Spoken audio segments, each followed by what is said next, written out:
এইদিকে মায়েরা, আর জগন্নাথ দেবের রথযাত্রা ক তারিখে আপনাদের কারো জানা আছে? জোরে বলুন। কত আষাঢ়? 12ই আষাঢ়। আচ্ছা, জগন্নাথ দেবের উল্টো রথ কত তারিখে? 20 আষাঢ়।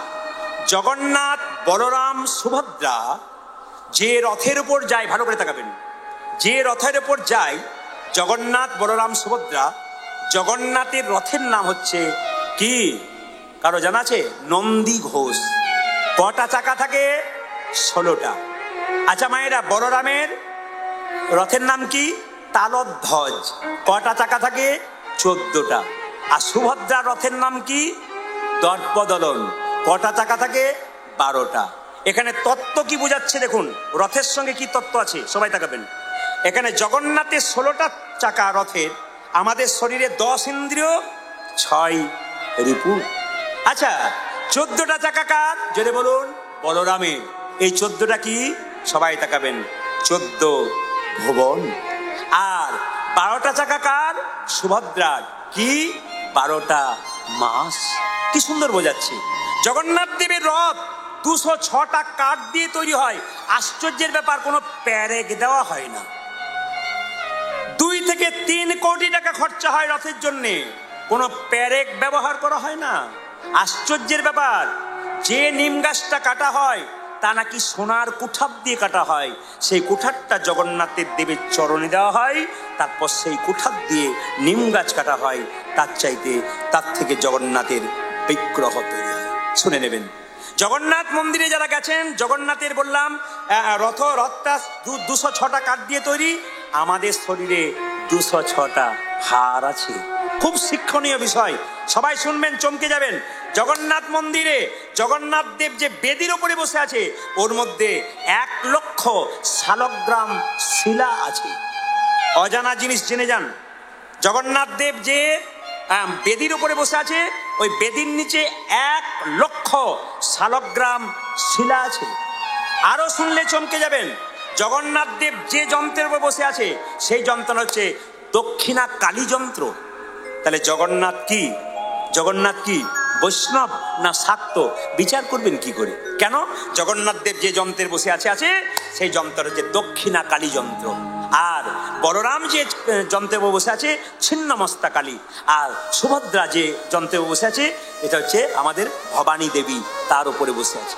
এইবার সবাই লক্ষ্য করুন, জগন্নাথ দেবের মন্দিরের চূড়ার দিয়ে কোনোদিন পাখি উড়ে যেতে পারে না, কোনো উড়োজাহাজ উড়ে যেতে পারে না। জগন্নাথ দেবের যে সিংহদ্বার, ওই সিংহদ্বারে গেলে কোথায় সমুদ্র আর কোথায় জগন্নাথ? সিংহদ্বারে গেলে সমুদ্রের কলকলতান শুনতে পাবেন। জগন্নাথ দেবের যে মহাপ্রসাদ তৈরি হয়, একটা উনুনের মধ্যে 7টা হাঁড়ি চাপানো হয়। 1 নম্বর থেকে তো হাঁড়ি তৈরি হয়ে যাবে প্রসাদ না, ওপরটা প্রথমে রান্না হয়, তারপর নিচে রান্না হয়। এ হচ্ছে জগন্নাথ দেবের মাহাত্ম্য। জগন্নাথ দেবের মন্দিরে দেখবেন 22 পয়সা সিঁড়ি আছে। কোথায় 22 পয়সা? কিন্তু 22 পয়সা নয়, 18টা সিঁড়ি আছে। কেন? কুরুক্ষেত্রের যুদ্ধ হয়েছিল 18 দিন। পুরাণ কটা? 18টা। এই জন্যে 18 কি অক্ষয়নী সৈনী 18টা ছিল। এই জন্যে দেখবেন 18 দিয়ে 18টা সিঁড়ি তৈরি হয়েছে। শুধু তাই নয়, দেখবেন জগন্নাথ, বলরাম, সুভদ্রা যেদিন তার পিসির বাড়ি যাচ্ছে, মাসির বাড়ি যাচ্ছে, মাসির নাম কি? গুন্ডিচা দেবী। জগন্নাথ দেব, বলরাম, সুভদ্রা যখন যাচ্ছে, ওটা হচ্ছে সোজা রথ। আবার 7 দিন পরে 12 তারিখে যাচ্ছে, আবার 20 তারিখে, মানে 7 দিন পরে ফিরে আসছে। ওটার নাম হচ্ছে উল্টো রথ। আপনার রথের দিনে যা করবেন, সব তো আমার ইউটিউবে বলা আছে। উল্টো রথের দিনটা বলা নেই, একটু বললাম। উল্টো রথের দিনে আপনারা সকালবেলায়, ভোরবেলায় স্নান করবেন। ব্রহ্ম মুহূর্তে যদি পারেন তো নদীর জলে স্নান করলে ভালো হয়, গঙ্গা জলে। গঙ্গা নাই বারো, পুকুরের জলে স্নান করবেন। পুকুর নাই বারো, বাড়িতে স্নান করবেন। একটু গঙ্গা জল মাথায় নিয়ে নেবেন। শুভ্র পোশাক পরবেন। পোশাক পরে জগন্নাথের মন্দিরে বা জগন্নাথের ছবি থাকলে তাতে প্রসাদ দেবেন। কি দেবেন? পরমান্ন দেবেন, একটু তুলসীপত্র দেবেন। ভগবানকে ভোগ নিবেদন করার পর সেই ভোগ সবাইকে দেবেন। শুধু তাই নয়, একটু ঘিয়ের প্রদীপ দেখাবেন। আমি আপনাদের বলে দিই, মন্দিরে ভগবানকে প্রদীপ দেন তো প্রদীপ কিন্তু সোজা নয়, খুব পরিষ্কার করে জেনে নিন। প্রদীপ কিন্তু কোনদিন সোজা নয়। মন্দিরে যারা প্রদীপ সোজা দেয় তারা সম্পূর্ণ ভুল করছে। মন্দিরে প্রদীপ সোজা দেওয়ার নিয়ম নয়। মন্দিরে প্রদীপ, ঘিয়ের প্রদীপ যদি হয় তো ভগবানের বাঁ দিকে, আর তিল বা তেলের প্রদীপ যদি হয় তবে ভগবানের ডান দিকে, দেবতার ডান দিকে এবং দেবতার বাঁ দিকে। ঘিয়ের প্রদীপ, তিলের প্রদীপ। এবং যে প্রদীপটা আপনি রাখবেন, ওতে চাল, গম, এর ওপরে রাখতে হয়, এমনি নিচে রেখে দিতে নেই। নিয়ম আছে, খুব নিয়ম আছে। যদি মানতে পারেন আপনার কাজ আছে, নইলে কোনো কাজ নেই। কিছু মনে করবেন না। এই ভালোবাসা ভালোবাসা কথাটা আমরা বলি, আস্তে আস্তে যে এখানে বসে আছেন শুনবেন, ভালোবাসা ভালোবাসা কথাটা বলি, কেউ কাউকে দেখলেই যদি বলা হয় আমি তোমাকে ভালোবাসি, না। যে যাকে বলবে ভালোবাসবে তখন তাকে বিচার করতে হবে যে তোমাকে ভালোবাসবো বলছে তার বাসাটা কেমন। চিন্তামণির বাসা ভালো ছিল, বিল্বমঙ্গলের বাসা ভালো ছিল, ভালোবাসা হয়েছিল। স্বামী বিবেকানন্দ যখন বিদেশে গিয়েছিলেন, বিদেশের কোন একজন মেয়ে তাকে বলেছিল, মহিলা বলেছিল আই লাভ ইউ, আমি তোমায় ভালোবাসি। বিবেকানন্দ বলছে তুমি আমাকে ভালোবাসো কেন? আমি তোমাকে বিয়ে করতে চাই। বিয়ে করতে চাও? বলে হ্যাঁ। কেন? তোমার মতো সন্তান আমি জন্ম দিতে চাই, তোমার মতো একটা বীরপুরুষ সন্তান চাই। বিবেকানন্দ সেদিন বলেছিল বিয়ে না করেই দুজনের মনে আশা পূর্ণ হবে। বলে কিরকম? তুমি হবে আমার মা আর আমি হব তোমার সন্তান। রাধে রাধে। আমি তোমাকে মা বলবো, তুমি আমাকে ছেলে বলবে, তাহলে তুমি মাও হয়ে গেলে আর আমি ছেলেও হয়ে গেলাম। তাহলে মায়ের বলার মনোবাসনাটা পূর্ণ হয়ে গেল, আমি তোমার বীর সন্তান। এই হলো বিবেকানন্দ। বড় বড় মহাপুরুষের বাণী শুনবেন, চৈতন্য জাগবে, চেতনা জাগবে। যারা প্রকৃত কীর্তন শোনেন তাদের দিকে তাকান। আমি তাকিয়ে তাকিয়ে দেখছি যারা প্রকৃত কীর্তন শোনেন তারা পাশের দিকে তাকাচ্ছে না, চুপচাপ বসে বসে একভাবে। কেউ কেউ আবার আলাদা নীরবিলে বসছে। কেন? জানে আমি শুনতে এসেছি, আমি গল্প করতে আসি নাই, তাই নীরবে বসে আছে। কেন? কীর্তন শোনার জন্য। এখন তো হ্যালো আর গেল না, কি বলছেন? হ্যালো আর গেল, সকালবেলায় হ্যালো, বিকেল বেলাতে গেল, পরের দিন সকালে ফিরে এলো। ওই ভালোবাসা নয়। ভালোবাসা, বিল্বমঙ্গলের বাসা ভালো, চিন্তার বাসা ভালো, তার কথা শুনতে এসছেন। জয়দেবের ভালোবাসা, পদ্মাবতীর ভালোবাসা, তার কথা শুনতে এসছেন। রামের বাসা ভালো, চিন্তামণির বাসা ভালো, তার কথা শুনতে এসছেন। মহাপ্রভুর বাসা ভালো, বিষ্ণুপীরের ভালোবাসা, তার কথা শুনতে এসছেন। কৃষ্ণের ভালোবাসা, রাধারানীর ভালোবাসা, তাদের ভালোবাসার কথা শুনছেন। তাদের ভালোবাসার কথা শুনেন, যাদের ভালোবাসার কথা শুনলে আপনাদের বাসাটা ভালো হয়, আপনার ভালোবাসাটা সুন্দর হয়, সেরকম বাসা তৈরি করুন। আপনি সন্তানকে বলতে পারবেন আমি তোর মা, দেখ আমার বাসা ভালো রেখেছি, তোর বাসাটা ভালো।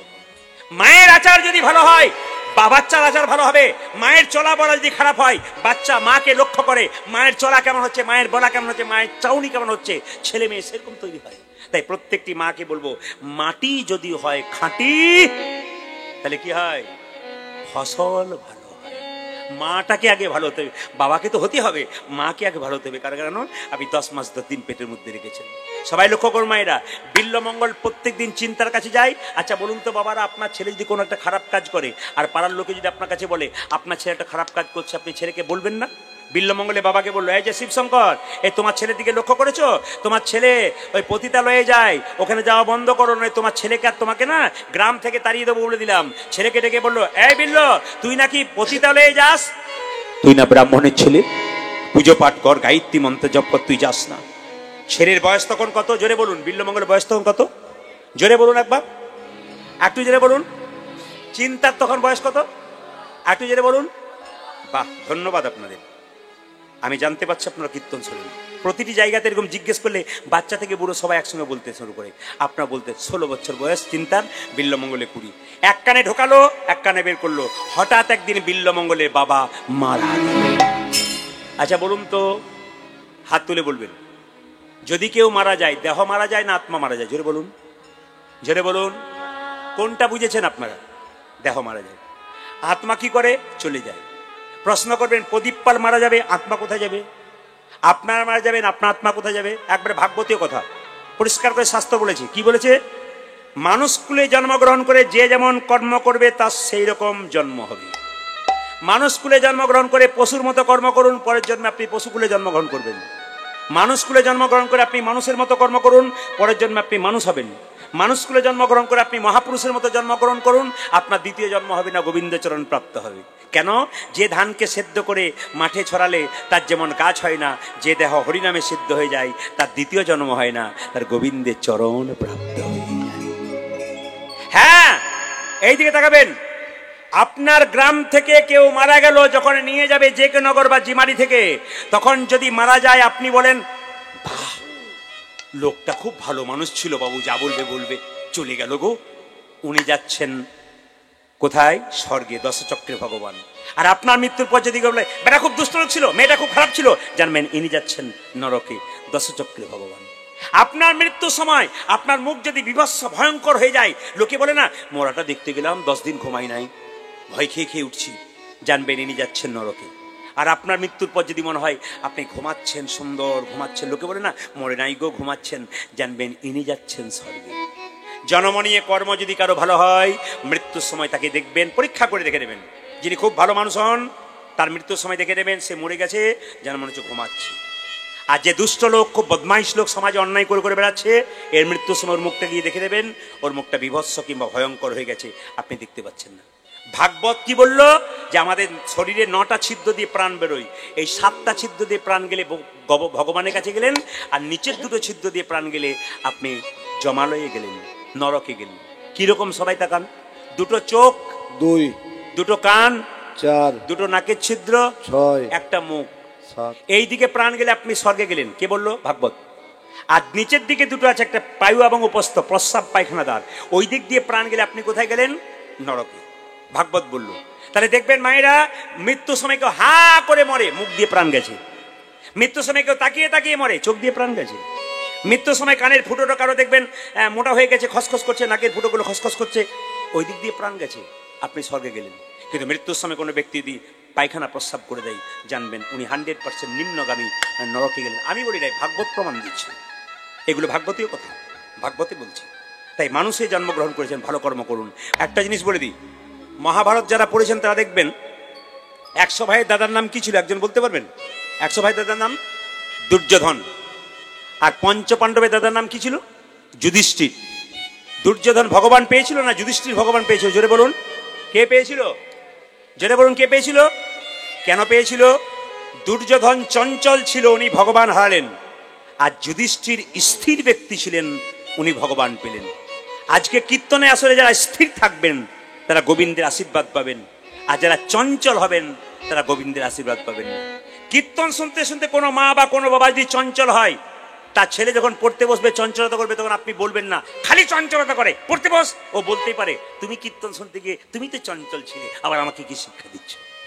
এই জন্য বারবার বলে রাখবো, ছেলে মেয়েকে এমন কথা বলতে পারবেন আপনার ধৈর্যের উপর নির্ভর করছে। আপনি ধৈর্যবান হবেন, আপনার ছেলে ধৈর্যবান হবে। আপনি ধৈর্যবতী হবেন মায়েরা, আপনার মেয়ে ধৈর্যবতী হবে। সবাই লক্ষ্য করুন, বিল্লমঙ্গলের কপালে লিখে দিল 5 বছর বয়সে তার মা মারা যাবে। সবাই লক্ষ্য করুন, বিল্লমঙ্গলে যখন 4 বছর বয়স, বিল্লমঙ্গলের মায়ের একটা কঠিন রোগ হলো। ওই রোগটার নাম কি জানেন? যক্ষা রোগ, যাকে আপনারা কথায় কথায় টিবি বলেন। করোনা রোগের যেমন ওষুধ ছিল না, অনেক পরে কিছুটা বেরোলো, যক্ষা রোগের এখন ওষুধ বেরিয়ে গেছে। তখন যক্ষা রোগ ছোঁয়াচে ছিল। বিল্লমঙ্গলের মা ভবানী দেবী খক খক করে কাশে, আর ফোঁটা ফোঁটা রক্ত হাত থেকে বের হয়।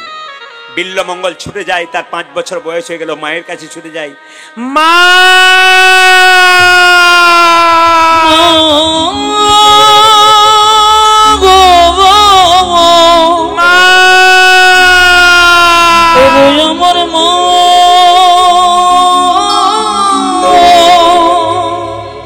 বিল্লমঙ্গলের মা বিল্লমঙ্গলকে বলল, দূর হয়ে যা হতে ছাড়া, আমার কাছে আসবি না, দূর হয়ে যা। আচ্ছা বলুন তো মায়ের, এতজন কীর্তন শুনতে এসছেন, আপনি কোনোদিন অসুস্থ অবস্থায় বিছানায় পড়ে থাকলে আপনার ছেলে যদি আপনার কাছে বারবার যায়, আপনি তাড়িয়ে দেবেন? জোরে বলুন হ্যাঁ না না, তাড়িয়ে দেবেন? তাহলে বিল্লমঙ্গলের মা বারবার বিল্লমঙ্গল তার মায়ের কাছে যাচ্ছে, সে তাড়িয়ে দিচ্ছে, তাহলে কি বিল্লমঙ্গলের মা দোষ করছে? না। সে কি ভালোবাসে না? ভালোবাসে। কেন? ও জানে যে আমার যে রোগটা হয়েছে রাজরোগ, আমার ছেলে যদি বারবার আমার কাছে আসে, তাহলে সেই রোগ যদি আমার ছেলের মধ্যে যায়, তবে আমার সংসারে প্রদীপ জ্বালানোর জন্য কেউ থাকবে না। তাই বিল্লমঙ্গল কি করলো? তার মা কি করলো? দূর দূর করে তাড়িয়ে দিল। হ্যাঁ ঠিক আছে বলো। এখন জোর করে একদিন বিল্লমঙ্গল তার মায়ের বুকের উপর ঝাঁপিয়ে পড়েছে, আর মায়ের মুখ থেকে 1 ফোঁটা রক্ত বিল্লমঙ্গলের হাতে পড়েছে। বিল্লমঙ্গল জিজ্ঞেস করলো, মা এটা কি? বিল্লমঙ্গলের মা কেঁদে কেঁদে বলল, এটা আমার পরপারে যাবার নিমন্ত্রণ পত্র। আমি আর বেশি দিনে বাঁচবো না বাবা, এই সংসার ছেড়ে আমাকে চলে যেতে হবে। সঙ্গে সঙ্গে মাকে চিৎকার করে বলছে, মা তুমি কোথায় যাবে? মা কেঁদে কেঁদে ছেলেকে বলছে, এমন এক অজানা দেশে চলে যাব, কেউ আমাকে কোনোদিন খুঁজে পাবে না, আমিও তোমার সঙ্গে যাব। চুপ কর, চুপ কর হতভাগা, তুই কেন যাবি? বলতে বলতে ছেলে যখন খেলা করতে গেছে, বিল্লমঙ্গলের মা মারা গেল। পাড়া একটি ছেলে চিৎকার করে বলল, বিল্ল, তোর মা নাকি মারা গেছে। বিল্লমঙ্গল ছুটে এসে বলছে, আমার মা মারা গেল, আমার মা মারা গেল। পাড়ার মেয়েদেরকে বলে, ও মাসি, আমার মা মারা গেল। ও কাকি, আমার মা মারা গেল। ও দিদি, আমার মা মারা গেল। মা মারা গেলে কি হয়? 5 বছরের ছেলে বুঝতে পারে না। পাড়ার মেয়েরা বলে, মা মারা গেলে পৃথিবীর সবচাইতে আপন মানুষটা চলে যায়। তুই আমাকে মা বলবি, তোর মা চলে গেছে কি হবে? মায়েরা, আসল মা যদি চলে যায়, তবে অন্য মা কি সেই ভালোবাসা দিতে পারে? বিল্লমঙ্গলের মা মারা গেল, মাচাই করে চাপিয়ে খড়ের দড়ি দিয়ে ছেঁড়া তালাই দিয়ে বেঁধে বিল্লমঙ্গলের মাকে নিয়ে চলে যায়। বিল্লমঙ্গলে আকাশ ফাটানো কান্না, সবাই যেন কাঁদছে। বিল্লমঙ্গলের মা মা করে আছাড় খেয়ে পড়ছে। আমি আপনাদের বলতে চাই, যে যেখানে বসে আছেন, কীর্তন যারা শুনছেন, তাদেরকে একটা কথা বলবো, আগে মানুষ হও। আপনারা বলবেন, দেখতে তো আমি মানুষ না। দেখতে মানুষ হলে মানুষ বলে না। ইলেকট্রিকের তার ঝুলছে, যদি কারেন্ট না থাকে তবে সেখানে যেমন কোনো ফ্যান চলবে না, লাইট জ্বলবে না। মানুষ জন্ম নিয়েছেন, যদি মনুষ্যত্ব আপনার না থাকে তবে আপনার জীবনে কোনোদিন উন্নতি হবে না। কি আপনার মনুষ্যত্বটা কি? আপনি দীক্ষা নেবার আগে, যে কোনো কাজ করবার আগে, বাড়ি থেকে যাবার আগে আপনার বাবা মাকে যদি প্রণাম করে যেতে পারেন, আত্মীয় স্বজনকে সম্মান দিতে পারেন, তবে আপনি মানুষ হতে পারেন। সবচাইতে দুঃখের ব্যাপার কি বলুন তো, এখানকার কোন একটা ছেলে চাকরি পেয়ে আসানসোলে বিরাট বড় ফ্ল্যাট কিনতে পেরেছে, আত্মীয় স্বজন মা বাবার সবার জায়গা হয়েছে, আত্মীয় স্বজন শ্বশুর শাশুড়ি সবার জায়গা হয়েছে, নিজের মা বাবার জায়গা হয় নাই।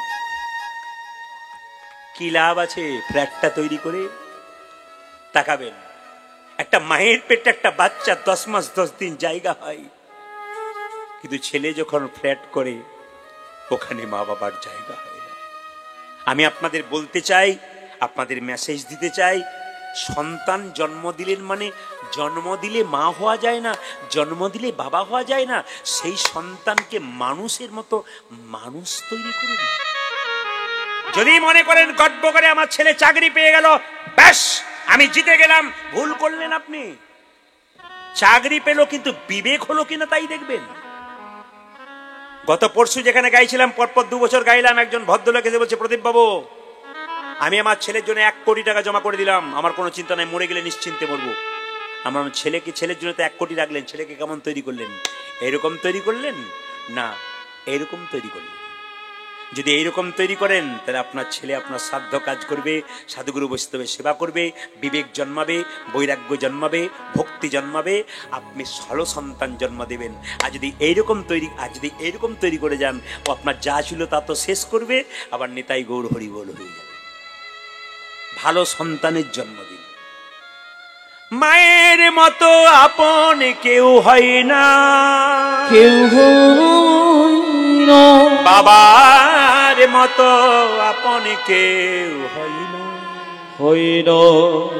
বাবা যতদিন বেঁচে থাকে, বাবা হলো বাড়ির ছাদ আর মা হলো বাড়ির খুঁটি। এই দুটো যেদিন চলে গেল, আপনার আপন সেদিনই চলে গেল। মেয়েরা বাপের বাড়ি যায় না কখন থেকে। অনেক মেয়েকে জিজ্ঞেস করি, সবাই বাপের বাড়ি যাই, তুমি যাও না কেন? মেয়েটি কেঁদে কেঁদে বলে, কার কাছে যাব? আমার মা বাবা বেঁচে ছিল, আমার সম্মান ছিল, এখন যাদের কাছে যাই আমার আর সম্মান করে না, আমি আর যাব না। মা যদি বেঁচে থাকে, আর মেয়ে যতই সংসারে কষ্টে থাকুক, মা একবার বুকে জড়িয়ে ধরলে মেয়ের সব কষ্ট দূর হয়ে যায়। এরই নাম হলো মা। গাছ পুরনো হয়ে গেলে সে হয়তো ফল দিতে পারে না, কিন্তু ছায়া দিতে পারে। গাছ পুরনো হলে ফল দিতে পারে না, কিন্তু ছায়া দিতে পারে। বাবা বুড়ো হলে টাকা রোজগার করতে পারে না, কিন্তু জ্ঞান আর আশীর্বাদ দিতে পারে। এই বাবাকে কোনোদিন ত্যাগ করো না। মা হলো ব্যাংক আর বাবা হলো ক্রেডিট কার্ড। যত দুঃখ, যত বেদনা, যত অভিমান সব মায়ের ব্যাংকে জমা দিই। ভেতরের যত যন্ত্রণা সব মায়ের কাছে এসে বলি। রাস্তায় যেতে যেতে কেউ যদি হোঁচট খেয়ে পড়ে, তবে মা বললে যেন শান্তি লাভ করি। মাকে যেন কেউ কাঁদায় না। বিল্লমঙ্গলের মা চলে গেল, আর বিল্লমঙ্গল কেঁদে কেঁদে বলছে, মা আমি আজকে বুঝতে পারলাম তুমি আমার সব ছিলে গো। তুমি যে মা সবে থেকে আপন। মা তুমি যে মা সবে থেকে আপন। মা তুমি যে মা সবে থেকে আপন। মা বাইরে আউটটা সাউন্ডটা দিন বেশি। সবে থেকে আপন। মা তুমি যে মা সবে থেকে আপন। তুমি আকাশ, তুমি বাতাস, মাগো তুমি আকাশ, তুমি বাতাস। তুমি আকাশ, তুমি বাতাস, তুমি আকাশ, তুমি বাতাস। তুমি যে ভুবন, তুমি যে মা সবে থেকে আপন। মা তুমি যে মা সবে থেকে আপন। মা তুমি যে মা সবে থেকে আপন। আমাকে জন্ম দিলে মা কত না ব্যথা। 10 মাস 10 দিন গর্ভে দিল মা। আমাকে জন্ম দিলেন কত না ব্যথা। 10 মাস 10 দিন গর্ভে দিল। তোমারই কোলে শুয়ে কত না আদর খেয়ে। মা তোমারই কোলে শুয়ে কত না আদর খেয়ে। তোমারই কোলে শুয়ে কত না আদর খেয়ে। তোমারই কোলে শুয়ে কত না আদর খেয়ে। করলে মাগো আমার যতন। মা তুমি যে মা সবে থেকে আপন। মা তুমি যে মা সবে থেকে আপন। তুমি যে মা সবে থেকে আপন। মা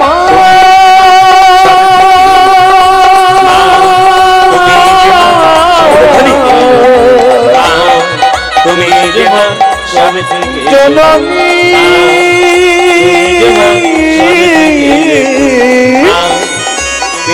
আমার মা জননী আমার মা। জেনে নিন, ছেলের যদি বাবা মরে যায় তাহলে মা কিন্তু ছেলে মেয়েকে টেনে হিঁচড়ে মানুষ করে দেয়, কিন্তু ছেলের মা মরে গেলে বাবা কিন্তু তাকে মানুষ করতে পারে না। বাবারা দায়ী নয় তার জন্য, সমাজ দায়ী। কেন দায়ী? দেখবেন আপনাদের এলাকাতে যদি কোনো ছেলের মা মারা যায় আর তার বাবা যদি শাসন করে, লোকে কি বলে, আশ্চর্য পাষণ্ড লোক তুমি, হ্যাঁ মাটা মরে গেল তুমি মারধর করছো, তোমার মায়া নয়? কিন্তু ছেলে যদি বাবা মরে যায় আর মা যদি মারধর করে, লোকে বলে ঠিক করছে, মাটা কষ্ট করে পড়াচ্ছে আর ছেলে বদমাইশি করে বেড়াচ্ছে। মাকে সমর্থন করে কিন্তু বাবাকে কিন্তু করে না। বিল্লমঙ্গলের বাবা শিবশঙ্কর শাসন করতে গেলে পাড়ার লোকেরা বললো, শিবশঙ্কর তোমার লজ্জা করে না? সেটা 5 বছর বয়সে মাটা মরে গেল আর তুমি তাকে মারধর করছো, এ তুমি কেমন লোক, পাষণ্ড লোক তুমি। মারধর করে না, আদর করতে করতে কাঁধে চাপিয়ে দিল। ছেলের বয়স হয়ে গেল আস্তে আস্তে 20 বছর। মায়েরা, আমি আগেই বললাম ছোট থেকে ভালো শিক্ষা দিন, নাহলে বয়সকালে আর কোনো শিক্ষা দেবে না। 20 বছর বয়স হয়ে গেল, অসৎ সঙ্গে মিশলো। আমি আপনাদের বলবো, ছেলে মেয়েকে যদ্দূর সম্ভব সবাইকে বলবো, আপনাদের বাড়িতে যারা ছেলে মেয়ে আছে, আপনি প্রথম লক্ষ্য করবেন তারা কার কার সঙ্গ করছে, তার বন্ধুটি কেমন, তার বান্ধবীটি কেমন। প্রত্যেকটি বাবা মাকে বলবো, আপনার মেয়ের আপনার ছেলের দিকে লক্ষ্য করবেন, আপনার ছেলে মেয়ে যার সঙ্গে মিশছে সে কেমন। তাকে যদি আপনি বাঁকা দেখেন, উল্টো পাল্টা দেখেন, আপনি সরিয়ে দিন। সৎসঙ্গে স্বর্গবাস, অসৎসঙ্গে নরকবাস। প্রত্যেকটি বাবা মাকে বলবো, সবাই লক্ষ্য করুন। আপনার ছেলের বন্ধু যদি খারাপ হয় আপনার ছেলেও খারাপ হবে। কেন? অনেককে বলা হয় আপনি মদ খেয়েছেন, তখন বলে এ বন্ধুর ফেরে ফেক করে খেলে ফেললাম। যে মদ খাওয়ায় সে বন্ধু হয়? জোরে বলুন।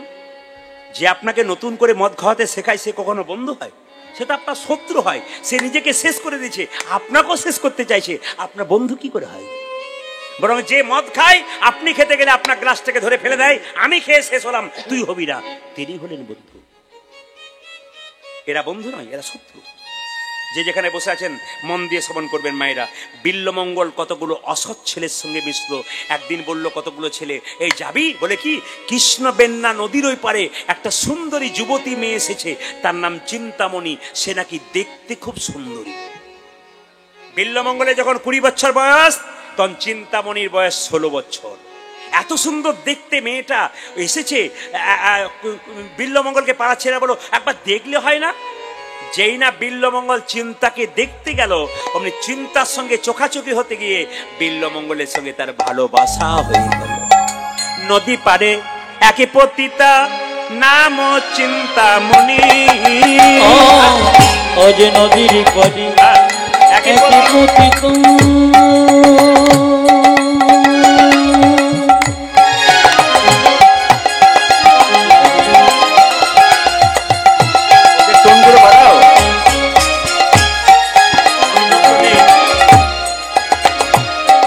চিন্তামণি গো, মণি গো,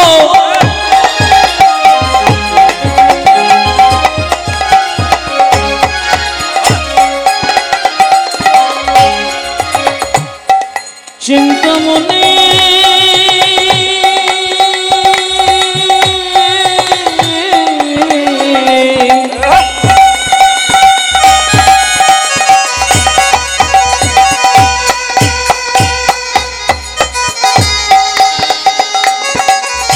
তুমি আমার প্রেমী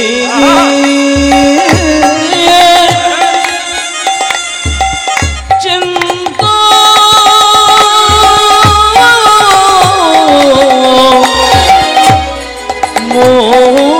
মনে নদীর পাড়ে একই পতিত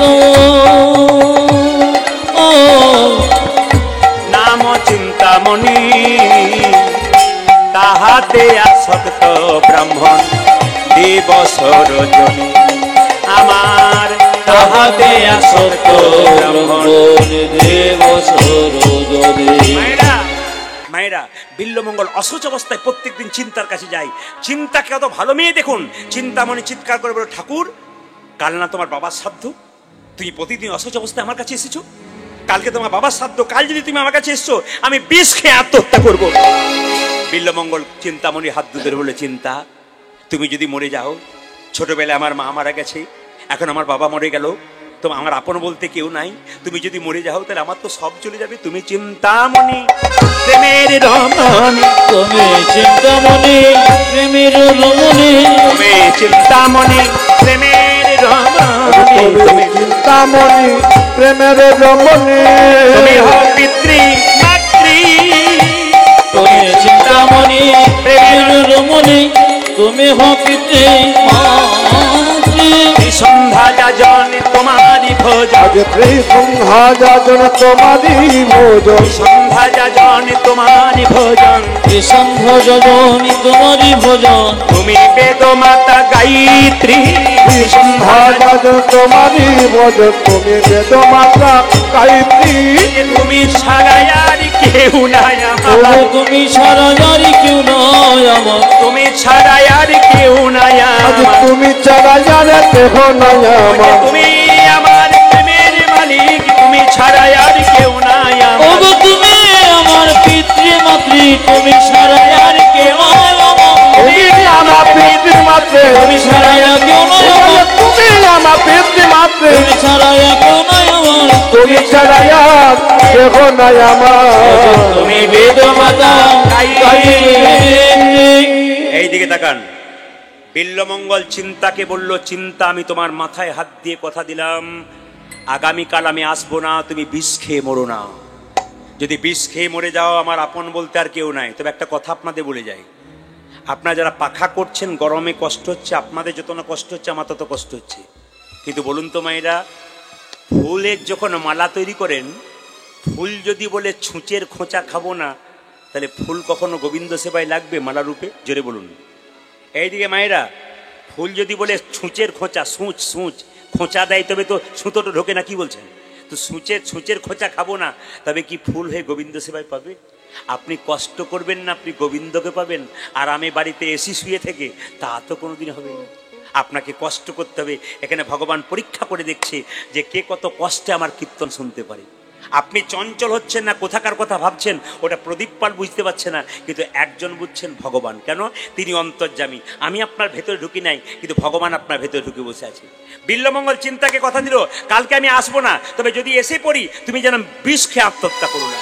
মায়েরা সবাই লক্ষ্য করুন, বিল্লমঙ্গল বাড়ি চলে গেল, বাবার শ্রাদ্ধ হচ্ছে, মাথায় কাপড়টা একটু নিন সবাই, বাবার শ্রাদ্ধ হচ্ছে।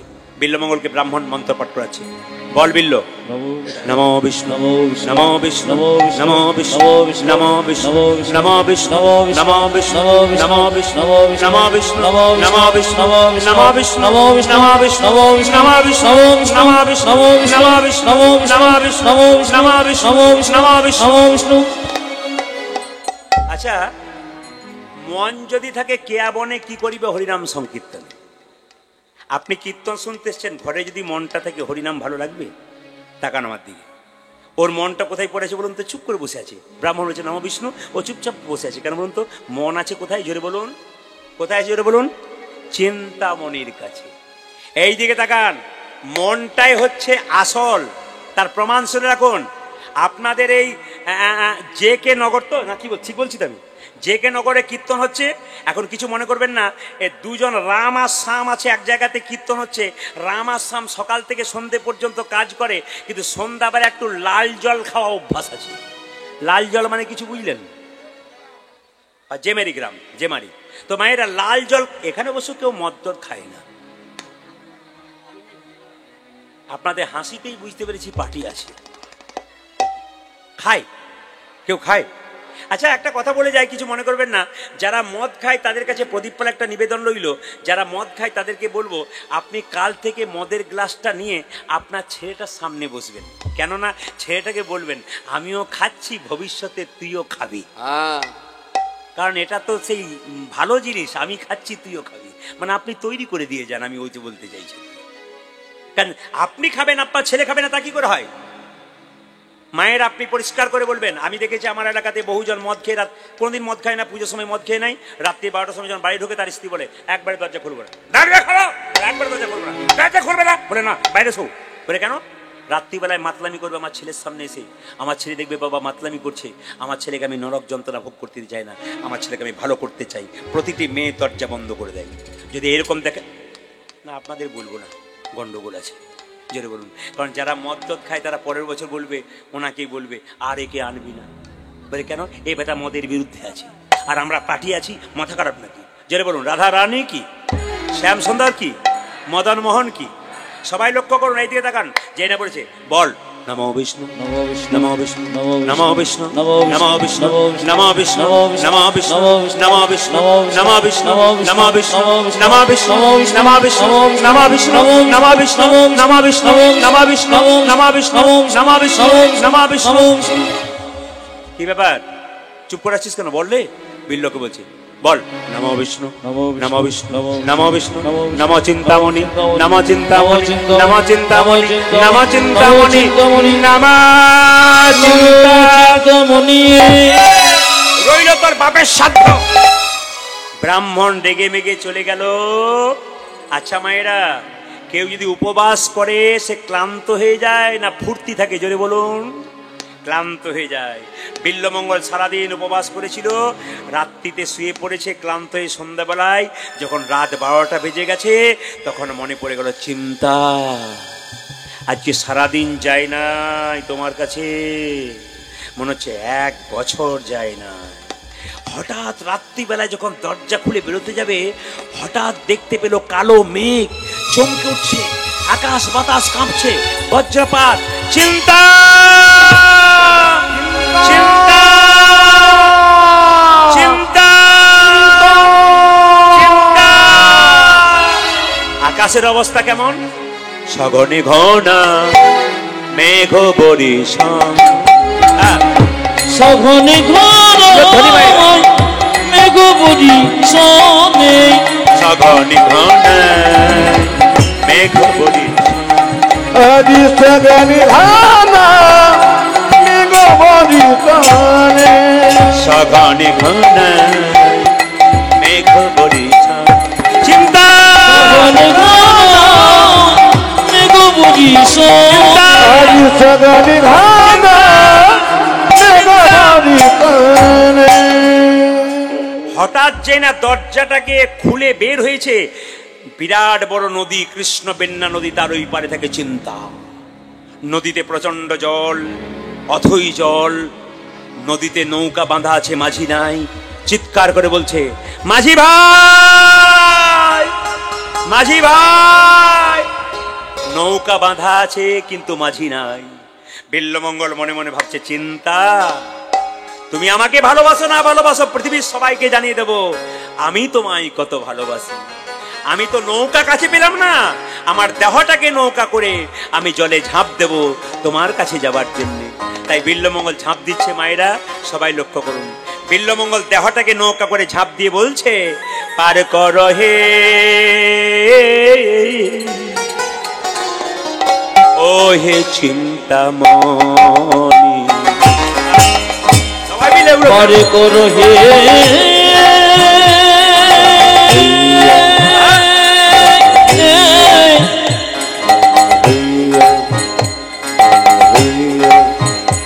চিন্তামণি,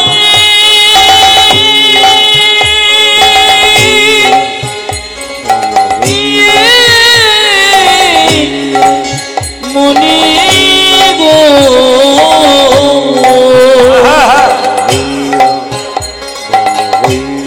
এবার তুমি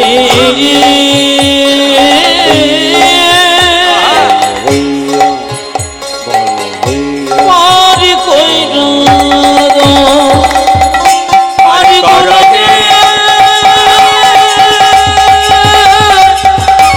ওই যে চিন্তামণি, আজি পারে পদকে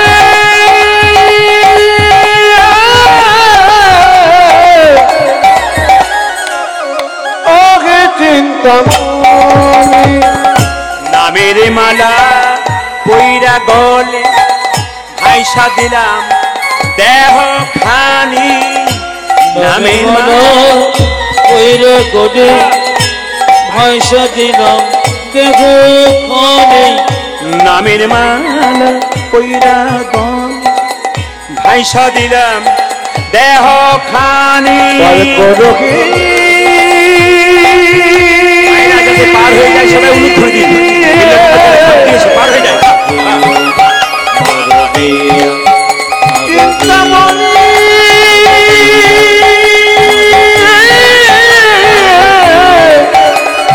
চিন্তামণি গো, আরে আমায় তুমি পারি করো আজ নামের মালা। মায়েরা, বিল্বমঙ্গল যখন জলে ঝাঁপ দিয়েছে, মাঝ নদীতে মৃত্যুর সঙ্গে লড়াই করছে, মনে মনে ভাবছে, একটা যদি কাঠ পাঠাতে পারতাম আমি চলে যেতাম। তোমার ভালোবাসা কই? আমি নদীতে ঝাঁপ দিলাম মৃত্যুর সঙ্গে লড়াই করে, তুমি একটা কাঠ পাঠাতে পারলে না। হঠাৎ মাঝ নদীতে দেখতে পেল মা একটা কালো কাঠ ভাসছে। এই দেখো, এই দেখো, এই দেখো, এই দেখো, আমি যেটা ভেবেছিলাম সেইটি হয়েছে। আমার জন্য চিন্তা একটা কালো কাঠ পাঠিয়ে দিয়েছে মায়েরা। ওই কালো কাঠটাকে ধরে বিল্বমঙ্গল পড়েছে কেমন দেখুন। প্রেমা বেগে লইয়া ডুবাই জল বেগে, প্রেমা বেগে লইয়া ডুবাই জল বেগে, প্রেমা বেগে লইয়া ডুবাই জল বেগে। ধনী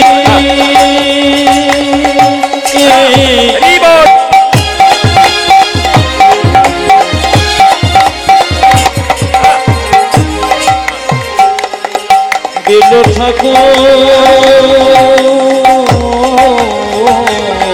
সবাই উলুধ্বনি দিন।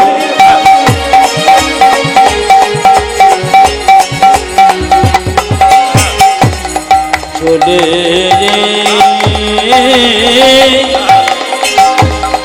চলে যা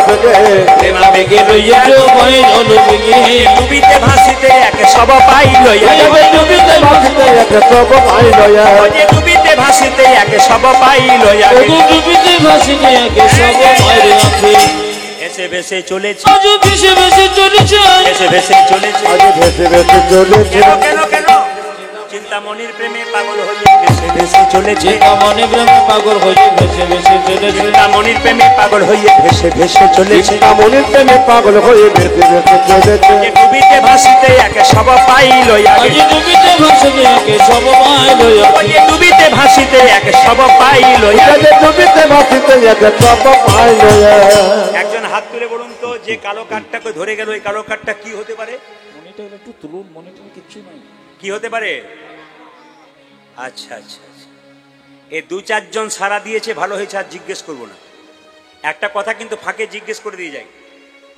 আপনাদের মায়েদের জন্য একটা কথা জিজ্ঞেস করি বাবাদের জন্য একটা কথা জিজ্ঞেস করে যাই উত্তরটা দেবো না পরে উত্তরটা জানিয়ে দেবো সবাই লক্ষ্য করুন মেয়েরা বিয়ের পরে বাড়ি থেকে সব কিছু নিয়ে যায় একটা জিনিস মেয়েরা বাড়িতে চিরকালের জন্য ফেলে যায় ওই জিনিসটা কি আপনাদেরকে আমার জানার রইল যদি কেউ বলতে পারেন আমার মোবাইল নাম্বার 6296141427 এই নাম্বারে কল করে জানাবেন না বলতে পারলে আমি বলে দেবো হ্যাঁ বলুন বুঝতে পারলাম না চোখের জল ফেলে চলে যায়নি আর পরের বার আসার সময় ফেলে না আচ্ছা বেশ বেশ ঠিক আছে না বলেছেন খুশি বলবেন খুশি আচ্ছা যারা এখানে জ্ঞানী পণ্ডিত জন এসছেন যারা কীর্তন টীর্তন শোনেন তাদেরকে বলবো আমরা সবাই কৃষ্ণ মন্ত্রে ভজন করি কৃষ্ণ মন্ত্র নিয়েছি তো দীক্ষা আচ্ছা কৃষ্ণ কিন্তু দীক্ষা নিয়েছিল গুরুর কাছ থেকে উনি কোন মন্ত্রে দীক্ষা নিয়েছিলেন উনি তার কৃষ্ণ মন্ত্রে দীক্ষা দেবেন না তাহলে কৃষ্ণ কোন মন্ত্রে দীক্ষা নিয়েছিল এই দুটি প্রশ্ন আপনাদের কাছে আমার জানা রইল জানার জন্য রইল মায়েদের কাছে কি বললাম না শেষে বলে দেবো বলছেন নাকি বলবো না আচ্ছা দেখি কি করা যায় দেখি কি করা যায় যেরকম রাধা রানী কি শ্যাম সুন্দর কি মদন মোহন কি হরিবাসর কি সাধুগুরু বৈষ্ণব কি যাদের ঘুম আসছে তাদের কি না দেখছি পরীক্ষা করে একবার যেরকম রাধা রানী কি শ্যাম সুন্দর কি মদন মোহন কি মন দিয়ে শুনবেন মায়েরা বিল্লমঙ্গল নদীতে কাঠটাকে ধরে যখন চলে গেল অন্ধকার রাত্রিতে যখন চিন্তার কাছে যাচ্ছে চিন্তার বাড়ির দরজাটা বন্ধ চিন্তা তুমি নদীতে আমার যে একটা কাঠ পাঠাতে পারলে কেন একটা দড়ি ঝোলাতে পারলে না দড়ি ঝোলালে আমি দড়ি থেকে ধরে চলে যেতাম হঠাৎ যেই না অন্ধকারের মধ্যে দেখতে পাচ্ছে কি প্রাচীরের গর্তে এক সর্পমুখ দিয়া সর্বমুখ দিয়ে লঙ্ঘিত হইয়া আছে লেজ ঝুলিয়া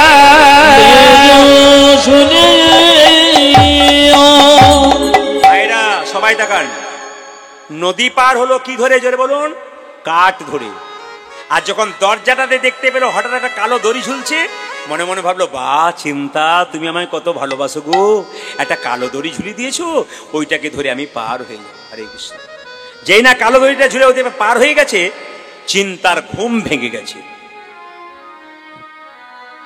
চিন্তার ঘুম ভেঙে গেছে আর চিন্তার যেই না ঘুম ভেঙে গেছে চিন্তার পাশে একটা মেয়ে থাকতো দাসী এই দাসী এই যে এই দেখ দেখ দেখ দেখ কে যেন ঝাঁপিয়ে পড়লো চোট্টর নয় তো চিন্তার দাসী যখন অন্ধকারে আলোটা নিয়ে এলো দেখলো বিল্লমঙ্গল ঠাকুর অন্ধকারে দাঁড়িয়ে আছে ঠাকুর এই যে ও ঠাকুর তোমাকে আস্তে আস্তে তোমাকে বলছিলাম কি তুমি এলে কি করে কেন গো নদীতে কাঠ পাঠিয়েছে চিন্তা আর এখানে একটা প্রাচীরে দড়ি ঝুলছিল ওই দড়িটাকে ঝুলে চলে এলাম আমার চিন্তা ঘুমোয়নি জেগে আছে বলে চিন্তা জেগে আছে তাহলে বলো না যে আমি চলে এসেছি নইলে বিষকে আত্মহত্যা করবে সঙ্গে সঙ্গে চিন্তার দাসী মনে মনে ভাবলো তুমি চুপচাপ এখানে বসো আমি একবার ওপরে যাই ওপরে গিয়ে সঙ্গে সঙ্গে বিল্লমঙ্গলের জন্য চিন্তাকে বললো চিন্তা কে এসেছে চিন্তা বললো চোর পড়েছে নাকি বলে চোর পড়েছে তবে ঘর চোর নয় তোর মন চোর এসেছে মন চোর এসেছে মন চোর এসেছে তোর মন চোর এসেছে আমি দেখে এলাম ওদের চিন্তা মন চোর এসেছি। আমরা দেখিলাম মোদের চিন্তা মনচোর এসেছে। আমি দেখে এলাম ওদের চিন্তা মনচোর এসেছি। আমি দেখে এলাম ওদের চিন্তা তোর মন তোর এসেছে। মায়েরা সবাই তাকান, এই জায়গাটি সবার লক্ষ্য করার বিষয়, কিন্তু আমার দিকে সবাই তাকাবেন। আমার গুরুজি বললেন কীর্তন করতে গেলে, কৃষ্ণলীলা কীর্তন করতে গেলে অতটা অভিনয়ের দরকার হয় না, কিন্তু ভক্তলীলা গৌরাঙ্গ লীলা করতে গেলে অভিনয়ের দরকার আছে। সবাই আমার দিকে একবার তাকাবেন। আমার ছোট থেকে নাটক যাত্রা করা অভ্যাস আমার বাড়িতে গ্রামে। বিল্লমঙ্গল যখন দাঁড়িয়ে আছে অন্ধকারে, চিন্তামণি ঘর থেকে বেরিয়ে এসে বলল, ঠাকুর ঠাকুর কি থাকতে পারলে না? না, এত রাত্রিতে ছুটে এলে তুমি? হ্যাঁ গো। কেন ছুটে এলে? তোমার মৃত্যু হয়নি? মরি তো তোমার জন্য মরবো, তোমাকে আজ আমি ভালোবাসি, তাই তোমার কাছে ছুটে এলাম। আচ্ছা আচ্ছা ঠাকুর, এত রাত্রিতে ছুটে এলে, প্রচন্ড মেঘ বৃষ্টি, আচ্ছা নদীতে এত জল, তুমি এলে কি করে? কেন গো, তুমি আমার জন্য কাঠ পাঠিয়ে দিয়েছ? চুপ করো। আমি তোমার জন্য কাঠ পাঠিয়ে দিয়েছি? হ্যাঁ, কাঠ পাঠিয়ে দিয়েছ। কাঠ? হ্যাঁ। কি বলছো পাগলের মতো তুমি? হ্যাঁ গো, চিন্তা। অন্ধকারে একটা কালো কাঠকে ধরে তোমার কাছে ছুটে এলাম। ও আচ্ছা, তুমি প্রাচীর পেরোলে কি করে? হ্যাঁ, এখন সাংবাদিক এসেছিল আমার কাছে, উনি জিজ্ঞেস করছেন বাচ্চা ছেলেদেরকে বা সমাজকে কি মেসেজ দিতে চায়। আমি এই মেসেজ দিতে চাই, উনি একবার দেখুন যদি এখানে বসে থাকেন। এইটুকু বাচ্চা, এখনো জ্ঞান বুদ্ধি হয় নাই সেরকম, কিন্তু দেখুন, তাকান, আর দেখুন, তাকান। ও তো ওপরে এলো, ওর জন্য একটু হাততালি দিন সবাই। দেখুন দেখুন, ওই সাংবাদিককে আমি দেখাতে চাই যিনি আমাকে বলছিলেন। উনি ভাবছিলেন হয়তো সমাজে বোধহয় কিছু কেউ শিখছে না, এদের দেখে শিখুক।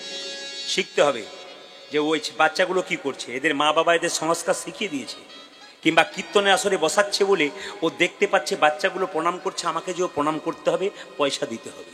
সবাই তাকান, এগুলো শিক্ষা, এগুলো সংস্কার, এগুলো তাকিয়ে তাকিয়ে দেখতে হবে, এর থেকে জ্ঞান অর্জন করতে হবে। আমার যদি চৈতন্য থাকে আমি শিখে যাব। এই জন্য আপনার বাচ্চাদেরকে বলেন না, এখন থেকে কীর্তন কি শুনবি, বুড়ো হবি তখন শুনবি, এখন থেকে কি। একজন মুসলিমের ছেলে ছোট্টবেলায় লুঙ্গি পরে টুপি পরে নামাজ পড়তে যায়, তার মা বাবা তাকে বলে নামাজে যা। রোজা রাখতে চাই, রাখ। আর আমাদের ছেলে একাদশী যদি মা করে, বাচ্চা বলে আমি একাদশী করে, চুপ কর, খালি বুড়ো হবি, খালি পাকামো, সেই বুড়ো হবি তখন করবি। ডাক্তার বলেছে না খালি পেটে থাকতে নাই। আপনারা আপনাদের ধর্মটাকে নষ্ট করে দিচ্ছেন না তো কি করছেন? আগামী প্রজন্মকে আপনারা শেষ করে দিচ্ছেন এইসব কথা বলে। ওইসব কথা বলবেন না। আপনার ছেলে যদি একাদশী করতে চাই, যদি কৃষ্ণ ভক্ত হতে চাই, হতে দিন। আপনার মেয়ে যদি একটা তিলকের ফোঁটা নিয়ে কলেজে যায়, আপনাকে গ্যারান্টি দিলাম, আপনি যদি মেয়ে যদি ভক্ত হয়, তিলকের ফোঁটা দিয়ে ভগবানের চরণে ফুল দিয়ে একটু গীতা পড়ে, সেই যদি মেয়ে যদি কলেজে যায়, আপনি 100% গ্যারান্টি থাকবেন আপনার মেয়ে খারাপ কাজ করে বাড়ি আসবে না। একবার 100%। আপনার ছেলে যদি কৃষ্ণ ভক্ত হয়, আপনার ছেলের বিবেক হবে, অন্তত জানবে আমার বাবা মায়ের মান রক্ষা করব, আমার বাবা ভালো, আমার মা ভালো, আমি কৃষ্ণ ভক্ত, আমি এমন একটা খারাপ কাজ করব না যাতে আমার মা বাবার মাথার নিচু হয়ে যায়। একটি মাত্র পথ আছে, ছেলে মেয়েকে শেখান, বোঝান, কৃষ্ণ ভক্ত করুন। আপনি ছেলে মেয়েকে টাকা পয়সা রোজগার করার যন্ত্র শুধু তৈরি করবেন না, টাকা পয়সা রোজগার করতে হবে, উচ্চমানের শিক্ষা নিতে হবে, কিন্তু বিবেক বৈরাগ্য তৈরি করতে হবে। এটা কিন্তু আপনাদের মাথায় রাখতে হবে সবাইকে। আমার দিকে তাকান। বিল্লমঙ্গল বলে উঠল, চিন্তা, ও চিন্তা, তুমি যে বললে নদীতে কাঠ পাঠাওনি, কিন্তু আমি যে তোমার প্রাচীরে দেখতে পেলাম একটা দড়ি ঝুলছে। দড়ি? হ্যাঁ। একে ফোনে কথা বলে,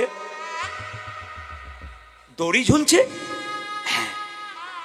কই দেখাও তো গিয়ে। মায়েরা সবাই তাকান। যেই না দরজাটা খুলেছে মা, অমনি চমকে গেল চিন্তা।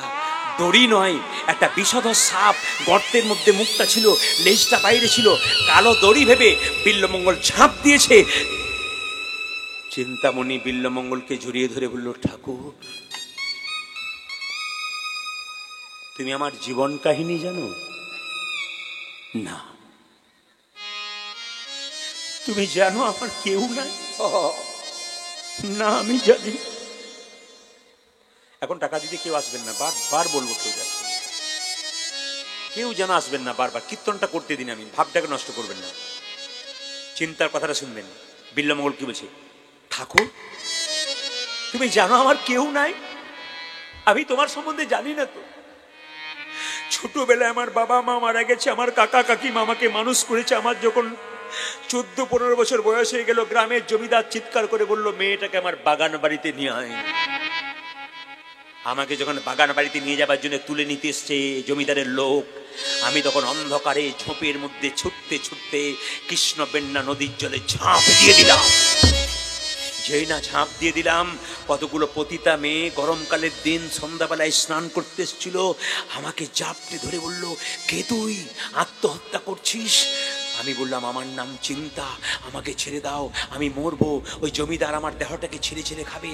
পতিতা মেয়েরা বলল, আমাদের কোনো সন্তান নাই, তোকে নিয়ে যাব আমাদের পতিতালয়ে, ওখানে গিয়ে তোদের বড় করব, তোকে আমরা উঁচু দরের মেয়ে করব, তোকে অনেক শিক্ষিত করব, এই দেখ তুই আমাদের সঙ্গে চল, তোকে তোর কোনো ক্ষতি হতে দেব না, আমরা পতিতালয়ে দেহ বিক্রি করব, তোকে করতে দেব না, আমরা তো তোর মা হয়ে কখনো মেয়ের ক্ষতি চাই, চল।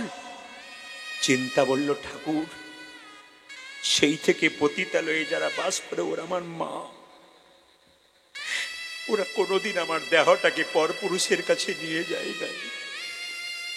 যেদিন থেকে পতিতালয়ে এসেছি সেই দিন থেকে শুধু ভগবানের কাছে ভজন করে বলেছি, প্রভু আমার শেষ জীবন যেন তোমার চরণে ঠাঁই হয়। চোখের জলে কেউ যদি ভগবানের কাছে কাঁদতে পারে, ভগবান চোখের জলের দাম দেয়। শুধু কাঁদতে হবে ভগবানের কাছে, ভগবানের কাছে একটু চোখের জলে কাঁদতে। চিন্তা বলো, ঠাকুর সাপটাকে ধরে পার হয়েছ, কামড়ে দেয়নি তো? না না, কই কামড়ায়নি তো। আচ্ছা আচ্ছা, বলছিলাম কি, নদীতে দেখি তো সূর্য উঠে গেছে, নদীর কিনারায় গিয়ে দেখতে পেলে একটা কালো কাঠ নয় মা, একটা মরা মানুষের শরীর জলে ভাসছিল, ওটাকে কাঠ ভেবে বিল্লমঙ্গল ছুটে এসেছে। চিন্তামণি থাকতে না পেরে বিল্লমঙ্গলের পা দুটো ধরে বলল, ঠাকুর এই নদী সাক্ষী রইল, আমি রইলাম, তুমি রইল। গভীর জলের সামনে মা গঙ্গার মতো জল বইছে কৃষ্ণবেন্না নদীতে। তোমাকে আজকে আমাকে কথা দিতে হবে, আমি যা বলবো তুমি তাই করবে। করব, তবে শোনো, আজ এখন থেকে তুমি আমাকে ভুলে যাও। না বলো না,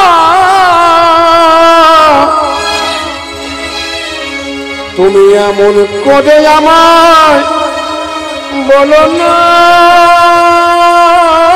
বলো না।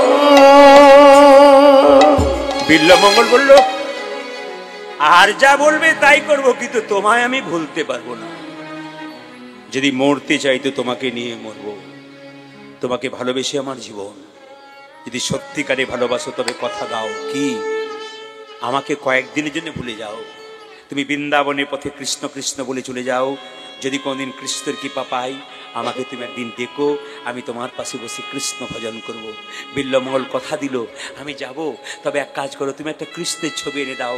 চিন্তামণি কৃষ্ণের ছবি দিয়েছে, আর বিল্লমঙ্গল চলল বৃন্দাবনের পথে, আর গাইতে গাইতে যাচ্ছে, ওই আমি কোথায় গেলে পাবো গো দেখো আমার ঘন আমার ঘন শ্যাম। হরি বল। কোথায় গেলে পাবো গো দেখো আমায় ঘন শ্যাম, আমায় ঘন শ্যাম। কোথায় গেলে পাবো গো দেখা আমার ঘন শ্যাম, আমার বাবা কোথায় আমার কৃষ্ণ কানা। কমিটির ভাইরা যারা আছেন, কমিটির ভাইদেরকে বলবো,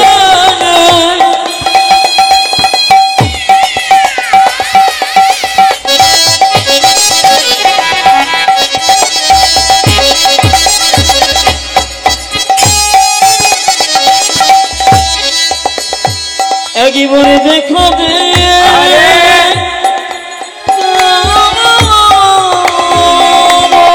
উলুধ্বনি মায়েরা, উলুধ্বনি। কৃষ্ণ পেয়ে চলল বৃন্দাবনে, সবাই মিলে ভক্তি করে। বাহ,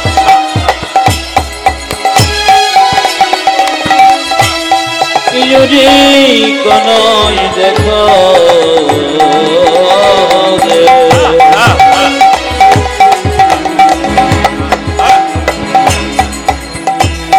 ওরে কোন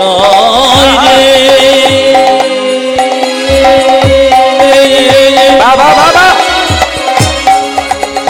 একেবারে দেখো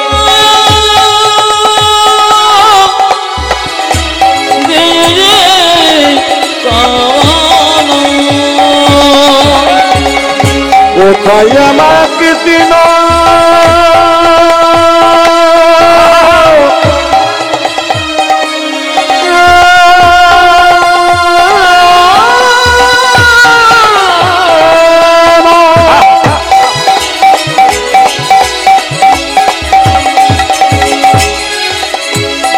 কোথায় গণতে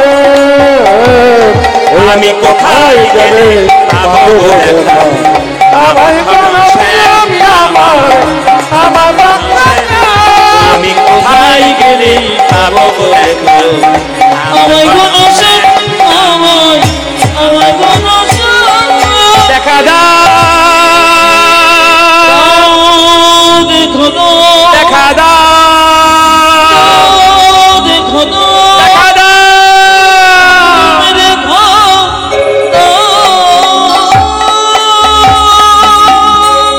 সবাই মিলে কে বলুন, রাধা রানী কি।